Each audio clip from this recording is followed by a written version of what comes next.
Guys, इस episode में आप लास्ट तक बने रहिएगा क्योंकि इस एपिसोड में हमें पता चलेगा कि किन फैमिली में कितने गद्दार भरे पड़े हुए हैं। जैसा कि पिछले एपिसोड में हमने देखा था कि रोल ऑन ने अपनी पावर को अवेक किया था, जो कि सबको यहाँ पे पता चल जाता है कि रोल ऑन इस समय बॉडी रिफाइनिंग के 6 लेवल पे है और उसकी मार्शल स्पिरिट इस समय एक गदा की है, जो कि काफी ज्यादा पावरफुल और बहुत ज्यादा बड़ी दिख रही थी। और यहाँ पे रोल ऑन फ्लेक्स करते हुए सबको देख रहा होता है और आसपास के लोग कह रहे होते हैं कि वाकई में रोल ऑन बहुत ही ज्यादा पावरफुल है और वो लिंची सिटी का एक ट्रू जीनियस है। और यहाँ पे रोल ऑन की इतनी ज्यादा तारीफ सुन करके किन फैमिली की तो हालत खराब हो रही होती है और किन नाम के फादर कह रहे होते हैं हम सब अब इस फैंग फैमिली के चाल में फंस चुके हैं, क्योंकि फैंग फैमिली ने कभी भी रोल ऑन की रियल पावर को किसी को भी दिखाया नहीं था।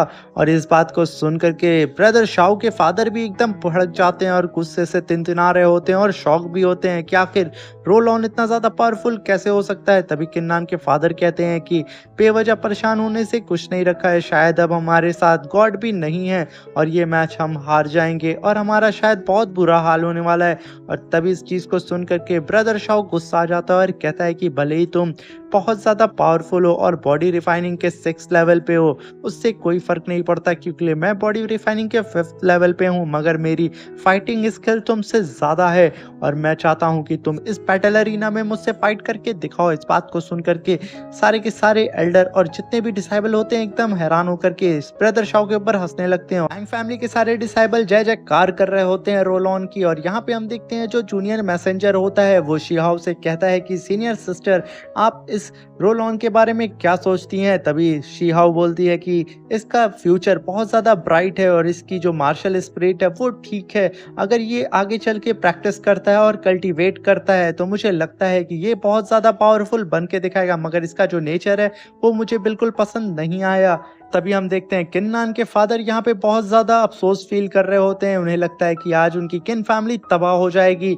और जैसे इस सब चीज को देख के किन्नान आगे बढ़ ही रहा होता है, तभी ब्रदर शाओ उसे रोक करके खुद आगे बढ़ जाता है और कहता है कि रोल ऑन, मैं मानता हूँ कि तुम्हारी मार्शल स्पिरिट बहुत ज्यादा पावरफुल है और तुम बॉडी रिफाइनिंग के 6 लेवल पे हो। क्यों ना हम यहाँ पे एक फाइट करते हैं और देखते हैं किसकी कॉम्बैट स्किल सबसे ज्यादा अच्छी है, क्योंकि अभी तक हम लोग के बीच में कोई भी फाइट नहीं हुई है। इस बात को सुनकर के रोल ऑन कहता है कि तुम मुझसे फाइट करोगे, आखिर तुमने क्या सोच के रखा हुआ है। मगर खैर, तुम आकर के मेरे ऊपर अटैक कर सकते हो। और वो बच्चों की तरह ब्रदर शाओ को बुलाने लगता है। ब्रदर शाओ अपनी मार्शल स्पिरिट को अवेक करके तुरंत रोल ऑन के ऊपर अटैक करने चला जाता है, मगर रोल ऑन अपने एक ही हाथ से उसके हाथ को पकड़ लेता है, जैसे कि वो उससे खेल रहा हो और वो अपनी पावर को सिर्फ 10% ही यूज कर रहा होता है ब्रदर शाओ के अगेंस्ट। मगर ब्रदर शाओ यहाँ पे अपनी पूरी स्ट्रेंथ को लगा देते हैं, मगर यहाँ पे रोल ऑन को टच भी नहीं कर पा रहे होते हैं। और यहाँ पे हम देख पाते हैं सारे के सारे जितने भी एल्डर होते हैं वे एकदम हैरान हो जाते हैं और ब्रदर शाओ और रोल ऑन की फाइट को देख रहे होते हैं और उन्हें भी साफ साफ नजर आ रहा होता है कि रोल ऑन यहाँ पे ज्यादा पावर अपनी नहीं यूज कर रहा हो। तभी रोल ऑन अपनी मास्टर स्पिरिट को बाहर निकाल करके बैटल एरिना में दे मारता है, जिसकी वजह से वहां बहुत बड़ा धमाका हो जाता है और फिर से वो ब्रदर शाओ के ऊपर अटैक करता है। ब्रदर शाओ उसके ऊपर से कूद करके उसे डॉश करता है और बहुत ही मुश्किल से वो बच पाता है। तभी इस चीज को देख करके रोल ऑन कहता है, क्या हुआ बच्चे, तुम उससे ऐसे भागते ही रहोगे। तभी ब्रदर शाओ उसके ऊपर सामने से अटैक करने आता है और तभी रोल ऑन हंसते हुए उसके मास्टर स्पीड के ऊपर अपने गदा से अटैक कर देता है और जिसकी वजह से ब्रदर शाओ काफी दूर जा करके गिरता है और उसके मुंह से खून आने लगता है। ये देख करके आसपास के खड़े हुए सारे लोग एकदम हैरान हो जाते हैं और ब्रदर शाओ को इतना इंजर्ड देख करके और भी ज्यादा अफसोस जाहिर करते हैं। तभी ब्रदर शाओ फिर से उठ करके बहुत हिम्मत जुटा करके रोल ऑन के ऊपर अटैक करने के लिए वापस जाता है, मगर यहाँ पे ब्रदर शाओ बहुत ज्यादा ऑलरेडी घायल हो चुका था। अब वो कुछ सेकंड भी रोल ऑन के सामने टिक नहीं पाता है और तभी रोल ऑन उसे खींच करके एक और पंच मारता है, जिसकी वजह से ब्रदर शाओ के मुंह से खून आ जाता है। ये देख करके फैंग फैमिली का एल्डर एकदम खुश हो रहा होता है कि मेरा बेटा महान है। और तभी हम देखते हैं कि ब्रदर शाओ को 2 डिसेबल उठा करके बैटल अरीना से बाहर ले जा रहे होते हैं। फिर रोल ऑन कहता है कि बेहतर यही होगा किन फैमिली के लिए अब वो मेरी फैमिली से जुट जाए और मेरी फैमिली के नीचे रह करके, यानी कि मेरे पैर के नीचे रह करके काम करे, क्योंकि तुम लोग जानते हो अब यहाँ पे फाइनल डिसीजन हो चुका है कि मैं अब शाओलिंग सेक्ट का एक डिसाइबल बन चुका हूँ। तभी वहां पे देखते हैं कि ब्रदर शाओ के फादर एकदम भड़क जाते हैं और कहते हैं, तुम्हारी इतनी हिम्मत कि तुम हमारे सेक्ट के बारे में ऐसे बोल रहे हो, तुम याद रहे कि हम सब मिल करके अभी भी तुम्हारा हिसाब किताब यहीं पे चुकता कर देंगे। इस बात को सुन कर के फैंग फैमिली का एल्डर कहता है कि यहाँ पे तुम लोग काफ़ी ज़्यादा बकवास कर रहे हो, और कहता है कि मेरे बेटे ने बिल्कुल सही कहा, अगर तुम लोग मेरी फैमिली से नहीं जुड़े तो मैं तुम सबको यहाँ पे जान से मार दूँगा, और यही बेहतर होगा कि तुम लोग आज ही के आज मेरी फैमिली में जुड़ जाओ। अगर कोई भी यहाँ पे मेरी फैमिली से जुड़ता है तो मैं उसे माफ़ कर दूँगा। और ये सुन कर के किन फैमिली के सारे एल्डर एकदम हैरान हो जाते हैं, और तभी कुछ एल्डर वहाँ पे कँपकँपा करके फैंग फैमिली की ओर आगे बढ़ने लगते हैं। और तभी सब देख कर के जूनियर मैसेंजर शी हाउ से कहता है कि सीनियर, यहाँ पे तो फैसला हो चुका है कि फैंग फैमिली का रोल ऑन हमारे सेक्ट का इनर डिसाइबल बनने के लायक है। मगर यहाँ पे शी हाउ कुछ भी नहीं बोलती है, और तभी फैंग फैमिली का बोलता है देर मत करो, जल्दी से मेरी फैमिली में आकर के ज्वाइन हो जाओ। तभी हम देखते हैं किन फैमिली के सारे गद्दार एल्डर, जो कि अभी यहाँ पे किन फैमिली के हेड को निकालने की बात कर रहे थे, वो सब के सब अब किन फैमिली को छोड़ करके फैंग फैमिली की ओर जा रहे होते हैं। और तभी किन्नान का फादर एकदम टूट जाता है, और वो कहता है कि जिसको यहाँ से जाना है वो जा सकता है, मैं किसी को यहाँ पे नहीं रोकूंगा। और ये इतना कहना ही था, वो जैसे ही पलट के देखता है जितने भी हेड कवर किए हुए एल्डर होते हैं वो सब हाथ उठा करके वहां से भागने लगते हैं। और तभी एक एल्डर किन्नान से जाकर के टकरा करके जमीन पे गिर जाता है, और तभी किन्नान को वो बात याद आती है जो कि किन्नान ने उस एल्डर से कहा था, अब तुम लोगों के ऊपर मुसीबत आएगी, तुम हमारी फैमिली के साथ खड़े रहोगे या मेरे फादर को इसी तरीके से निकाल करके दूसरी मेजर फैमिली से जुड़ जाओगे और हमें इस तरीके से छोड़ के भाग जाओगे। तभी किन्नान हंसने लगता है क्योंकि उसकी कही हुई बात सच हो जाती है। और तभी किन्नान के फादर एकदम टूट जाते हैं और वो अफसोस कर रहे होते हैं। मगर वहाँ पे किन्नान का अंकल आगे आता है, कहता है कि भले ही हम यहाँ पे कम लोग हैं मगर हम तुम्हारा मुकाबला करेंगे। और उसका साथ देने के लिए ब्रदर शाओ का फादर भी आता है। और यहाँ पे हमें पता चलता है भले ये लोग आपस में लड़ रहे होते हैं मगर यहाँ फैमिली की बात आती है, ये लोग एकजुट हो जाते हैं और यहाँ पे फैंग फैमिली का मुकाबला करने के लिए आपस में एकजुट होकर के उसके सामने एक दीवार की तरह खड़े हो जाते हैं। ये देख करके किन्नान कहता है कि मैं इस बात से खुश हूँ कि मेरी फैमिली में अभी भी बहुत सारे ईमानदार लोग बचे हुए हैं। तभी ब्रदर शाओ का फादर कहता है कि तुम लोग एक नंबर के गद्दार हो जो हमारी फैमिली को छोड़ के यहाँ से भाग गए हो। याद रहे इस बैटल अरीना के बाद हम सब मिलकर के तुम्हारी गर्दन को काट देंगे। तभी किन्नान का फादर कहता है जिस एल्डर ने हमारे सेक्ट को आज छोड़ा है वो आज से हमारे सेक्ट का किसी भी तरीके से कोई भी एल्डर या कोई भी नाता रिश्ता नहीं होगा। और तभी हम देखते हैं जितने भी डिसाइबल वहाँ पे घायल होते हैं वो सब नारा लगाने लगते हैं। साथ में ब्रदर शाओ भी बहुत ही मुश्किल से वहाँ खड़ा हो जाता है और कहता है कि भले ही मैं यहाँ पे इंजर्ड हूँ मगर मैं अपनी फैमिली के लिए यहाँ पे बैक फाइट करूंगा। ये सुन करके वहाँ पे और भी जितने डिसाइबल होते हैं वो सब जय जयकार करने लगते हैं और कहते हैं कि हम यहाँ पे बैक फाइट करेंगे।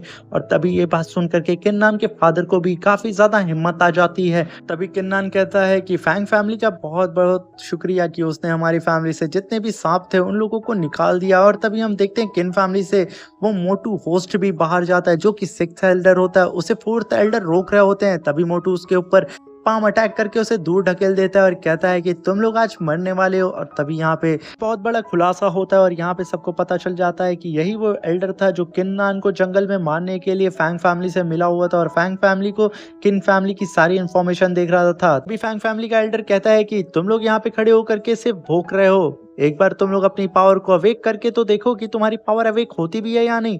तभी ब्रदर शाओ के फादर भी अपनी पावर को अवेक करने की कोशिश करते हैं और वो लोग जैसे जैसे अपनी पावर को अवेक करते हैं वो लोग खून की उल्टियां करने लगते हैं। ब्रदर शाओ के फादर बोलते हैं कि ये सब किया जरा 6 एल्डर का है, उसने जरूर हमारे खाने में कोई मिस्टीरियस पाउडर मिला दिया है जिसकी वजह से हम लोग अपनी पावर को अवेक नहीं कर पा रहे हैं। इस बात को सुन करके 6 एल्डर बोलता है कि मैं तुम लोग को किस सेक्ट का कभी एल्डर था ही नहीं, मैं तो फैंग फैमिली का एल्डर था जो कि स्पाई बन करके तुम लोग के बीच में रह करके तुम लोग के बीच में ही फूट डाल रहा था और तुम्हारे बेटों को भड़का रहा था। वो लोग अपने यंग मास्टर को जान से मारते हैं। ये बात सुन करके ब्रदर शाओ के फादर और भी ज्यादा भड़क जाते हैं। तभी वो मोटू कहता है कि तुम लोग बेवजह अपनी एनर्जी वेस्ट कर रहे हो, बेहतर यही है कि हम लोगों के साथ ज्वाइन हो जाओ। और तभी रोल ऑन कहता है कि तुम लोगों के पास एक अच्छा मौका है, अगर तुम लोग हमारी फैमिली के साथ मिल करके काम करते हो, जैसा कि मैंने कहा था मेरे पैर के नीचे रह करके, तो मैं तुम लोगों की जान बख्श दूंगा, वरना आज इस बैटल अरीना से तुम लोग जिंदा बच के नहीं जाओगे।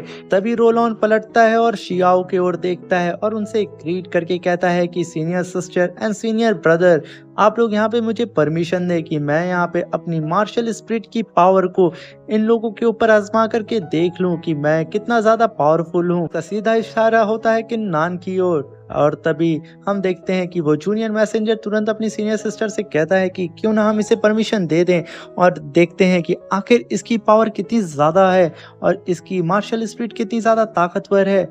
और ये कह कर के वो अपनी सीनियर सिस्टर को मना रहा होता है और इस चीज़ को किन्नान भी नीचे खड़ा होकर के चुपचाप देख रहा होता है। तभी उसकी सीनियर सिस्टर शीहाओ उसे घूर करके देखती है कि यहाँ पे अब बस बहुत हुआ, कोई किसी की जान नहीं लेगा। इस बात को सुन कर के वो एकदम शांत हो जाता है। सीनियर सिस्टर का ऐसा जवाब सुन कर के फैंग सेक्ट के सारे लोगों के होश उड़ जाते हैं, क्योंकि अब वो लोग यहाँ पे कुछ भी नहीं कर सकते हैं किन फैमिली का। और तभी हम देखते हैं किन्नान वहाँ खड़ा होकर के कहता है, सीनियर सिस्टर शीहाओ, क्या मैं जान सकता हूँ कि शॉलिंग सेक्ट में अगर ज्वाइन कोई भी हो जाता है तो क्या वो किसी की भी जान ले सकता है? ये बात सुनकर के जूनियर मैसेंजर बोलता है कि हाँ, अगर तुम अपनी पावर को टेस्ट करते हो और बैटल एरिना में फाइट कर रहे हो, जो भी कमजोर है अगर उसकी जान चली जाती है तो इसमें हम लोगों का कोई भी दोष नहीं होगा। तभी किन्नान ये सुन करके उस बैटल एरिना से वॉक करते हुए कुछ स्टेप आगे बढ़ता है और फिर वहीं पे रुक जाता है और कहता है कि मैं इस बात को मान लेता हूँ कि बैटल एरिना में फाइट करते समय कोई भी अगर मर जाता है तो उसमें किसी की भी रिस्पॉन्सिबिलिटी नहीं होगी। तभी जूनियर मैसेंजर कहता है कि तुम मुझसे 10 बार एक ही चीज क्यों बुलवा रहे हो? मैंने एक बार जो कह दिया सो कह दिया, मैं अपनी बात से कभी भी नहीं मुकरूंगा। तभी किन्नान कहता है कि सीनियर सिस्टर, मैं चाहता हूं कि आप मुझे अपॉर्चुनिटी दें कि मैं इस बैटल एरिना में फाइट करूं, वो भी रोल ऑन के सामने। भी रोल ऑन इस बात को सुन करके हंसने लगता है और कहता है कि हाँ, मुझे पता है कि तुम्हारी पावर बहुत ज्यादा है, आफ्टर ऑल तुम्हारे पास तो फर्स्ट लेवल की मार्शल स्पिरिट जो है। और तभी जियांग शी हाउ की ओर देखता है और कहता है, सीनियर सिस्टर आपका फैसला क्या है? तभी सीनियर सिस्टर मुस्कुरा करके किन नान को हाँ बोल देती हैं और यहाँ पे होस्ट तुरंत बेल बजा देता है और ये मैच स्टार्ट होने वाला रहता है और यहीं पे हमारा ये एपिसोड खत्म हो जाता है। अब मिलते हैं इसके नेक्स्ट एपिसोड में। तो नेक्स्ट एपिसोड आज ही अपलोड हो जाएगा, तो चैनल को लाइक शेयर सब्सक्राइब कर दीजिए। और यहाँ पे हमें फाइनली किन्नान की रियल पावर को देखने को मिलेगा और यहाँ पे जब किन्नान की रियल पावर को सारे के सारे लोग देखेंगे तो उनका एक्सप्रेशन क्या होगा, खासतौर से ये मैसेंजर और आसपास के खड़े हुए जितने भी डिसाइबल हैं और जो भी मेंबर किंग फैमिली को छोड़ करके फैंग फैमिली में ज्वाइन कर चुके हैं, वो उनका आखिर रिएक्शन क्या होने वाला है। तो ऐसे रिएक्शन को देखने के लिए चैनल के साथ बने रहें, लाइक करें, शेयर करें, कमेंट करें। Thank you. अब मिलते हैं नेक्स्ट एपिसोड में।